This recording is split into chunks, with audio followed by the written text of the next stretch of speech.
देखिए स्टूडेंट, सबसे पहले इस क्वेश्चन को सॉल्व करने के लिए यहाँ पे आपको क्या लिखना होगा, हल लिखना होगा। उसके बाद देखिए क्वेश्चन को उतार लेना, 3x² माइनस का 8x प्लस का 5 बराबर 0।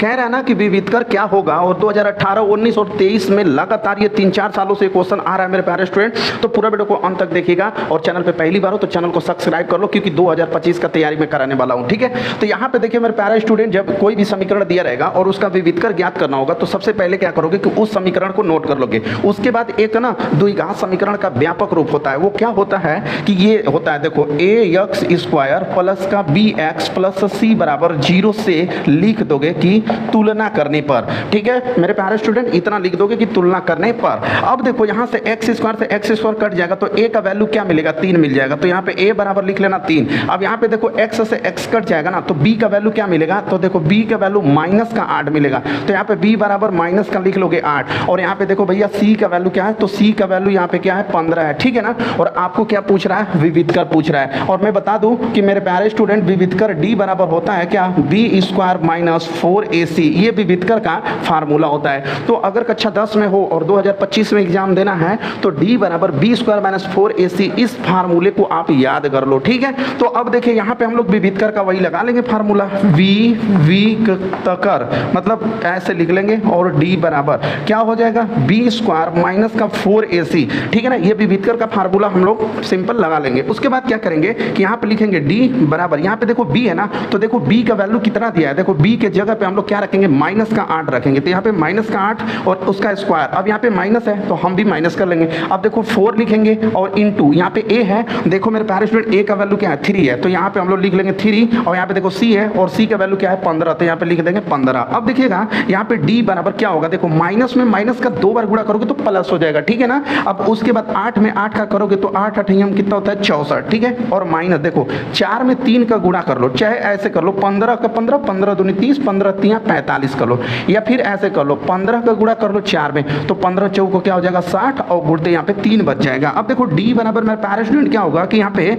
64 है, और माइनस देखो 3 0 0, 3 का गुणा 0 में करोगे तो 3 0 0 और 3 6 18, 180 हो गया। अब देखो भैया, अब क्या करना है कि d बराबर, अब आपको 64 में से 180 घटाना है, तो कभी तो घटेगा नहीं। तो अब क्या करोगे कि 180 में से 64 घटा लो, तो 180 में से 64 घटा दो, नहीं घटेगा, हासिल 10, 10 में से 4 जाएगा 6, और 1 दे दिया यहाँ 7, 7 में से 6 जगह 1, और ये मतलब यहाँ पे 1 बच जाएगा। तो कितना हो जाएगा, माइनस में बचेगा कितना, 116 बच जाएगा, और ये आपका क्या हो जाएगा, विविधकर हो जाएगा। यहाँ पे मैं लिखा हूँ ना विविधकर, यही d का वैल्यू होगा। ठीक है ना, इसका नेक्स्ट क्वेश्चन देखिएगा, अगला क्वेश्चन। यहाँ पे देखिए ये दूसरा क्वेश्चन क्या कह रहा है कि यदि समीकरण 3x² minus 12x plus k बराबर 0 के मूल बराबर हो तो k का मान ज्ञात कीजिए। मेरे प्यारे बच्चों, k का मान पूछ रहा है, और k का मान इतना आसान तरीके से मैं बताऊंगा ना कि आज तक तुमको कोई नहीं बताया होगा। चलो यहाँ पे सबसे पहले हम लोग, यहाँ पे कोई भी एग्जाम में जाना आपका 10 का, तो यहाँ पे लिखना सबसे पहले हल, और उसके बाद कोई भी समीकरण दिया रहेगा, जो भी समीकरण दिया रहेगा सबसे पहले उसको नोट कर लेना। तो यहाँ पे क्या है, यहाँ पे देख लो, लिख लो 3x² माइनस का 12x प्लस का k बराबर 0। यही हम लोगों के पास द्विघात समीकरण दे दिया है। ठीक है ना, और पूछ रहा है कि k का मान ज्ञात कीजिए। लेकिन एक चीज और बोल दिया है मेरे प्यारे दोस्त, यहाँ पे कह रहा है कि मूल बराबर हो, मतलब मूल क्या है उसका, बराबर है। तो चलिए मूल बराबर की बात पहले बाद में करेंगे, पहले इसका द्विघात समीकरण का जो व्यापक रूप होता है ना, उससे तुलना कर लेते हैं। ठीक है, यहाँ पे तुलना कर लेंगे हम लोग, क्या है, ax² प्लस का bx प्लस का c बराबर 0 से तुलना करने पर। लिख लेंगे इतना कि इससे तुलना करने पर, पूरा तुम लोग लिख देना एग्जाम में, मैं यहीं तक छोड़ दिया हूँ, कोई दिक्कत नहीं ना है, कमेंट करना। ठीक है, अब यहाँ पे देखो x² से x² ये खत्म, तो a का वैल्यू क्या मिलेगा, a का वैल्यू मिल जाएगा 3। यहाँ पे देखो b से b का मतलब x से x का वैल्यू कटा, तो b का वैल्यू मिलेगा माइनस का 12। तो यहाँ पे लिख लोगे b बराबर माइनस का 12। ठीक है स्टूडेंट, अब यहाँ पे देखो c का वैल्यू, देखो c का वैल्यू क्या मिल गया, k, तो c बराबर हम लोग लिख लेंगे k। इतना करने के बाद अब चूंकि कह रहा है कि मूल बराबर है, ठीक है, तो जब मूल बराबर होता है, यहाँ पे लिख देंगे कि जब मूल, ठीक है, बराबर, जब मूल बराबर हो तो, ठीक है ना, जब मूल बराबर होगा तो मेरे प्यारे स्टूडेंट क्या होता है कि b² माइनस का 4ac बराबर 0 हो जाता है। जब मूल बराबर होता है तो जब हम लोगों का ये जो कंडीशन है वो क्या होता है, b² minus 4ac equal to क्या होता है, 0 हो जाता है। अब यहाँ पे देखो बहुत लोग करते क्या है कि यहीं पे जैसे ऐसे कर देता है, b² बराबर, यहाँ पे जो माइनस 4ac है ना उस साइड भेज देते हैं, तो प्लस का 4ac हो जाता है। ठीक है, इस तरह से कुछ लोग कर लेते हैं। करते हैं, हम भी कर दिए, कोई दिक्कत नहीं है। अब देखिए यहाँ पे b का वैल्यू क्या है, तो देखो b का वैल्यू यहाँ पे क्या है, माइनस का क्या है 12 है, तो यहाँ पे हम लोग लिख देंगे माइनस का 12 और उसका पावर में 2 लिख देंगे बराबर। यहाँ पे देखो 4 है, लिख लो। यहाँ पे क्या है a है ना, तो देखो a का वैल्यू क्या है, a का वैल्यू यहाँ पे 3 है, तो हम लोग यहाँ पे a का वैल्यू क्या लिख देंगे 3, और यहाँ पे देखो c है, और मेरे प्यारे स्टूडेंट यहाँ पे c का वैल्यू क्या है k है, तो यहाँ पे हम लोग लिख देंगे k। अब देखो माइनस में माइनस का 2 बार गुणा करोगे तो प्लस हो जाएगा, ये तो छोटी बात है, समझ में आता ही होगा कि माइनस में माइनस का 2 बार गुणा करेंगे तो प्लस हो जाएगा, और 12 में 12 का 2 बार करेंगे तो 144 हो जाएगा बराबर। यहाँ पे देखो 4 गुणते 3 गुणते के। अब देखिए यहाँ पे 144 को नोट कर लोगे बराबर। अब देखो 4 में 3 का यहाँ पे गुणा करने के लिए बोल रहा है, तो गुणा कर दो, तो 4 3 क्या हो जाएगा 12, गुणते यहाँ पे क्या मिलेगा के। अब भैया देखिए हम लोगों को किसका मान ज्ञात करना है, के का मान ज्ञात करना है, तो जब हम लोगों को के का मान ज्ञात करना है तो ये बराबर की उस साइड में गुणा में है, तो बराबर की इधर लेके आएंगे, तो 144 और ये गुणा में इधर आएगा तो भाग में हो जाएगा, बराबर का क्या मिलेगा के मिल जाएगा। अब देखिए आपको पता है मेरे प्यारे स्टूडेंट कि 144 है ना, तो 12 से 12 बार में कट जाएगा, मतलब 12 से ये 12 बार में कट जाएगा, तो आपका भैया के का वैल्यू क्या हो गया, देखो के बराबर क्या मिलेगा, यहाँ पे 12 मिल जाएगा।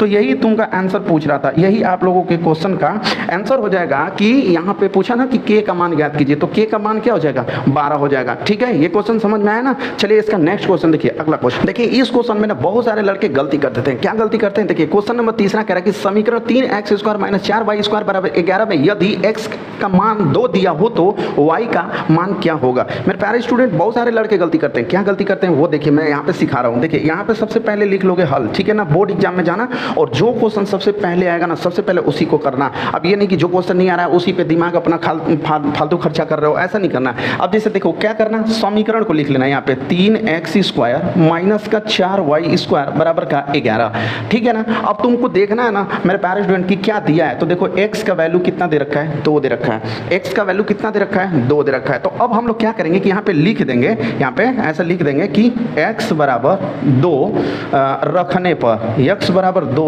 रखने पर, ठीक है।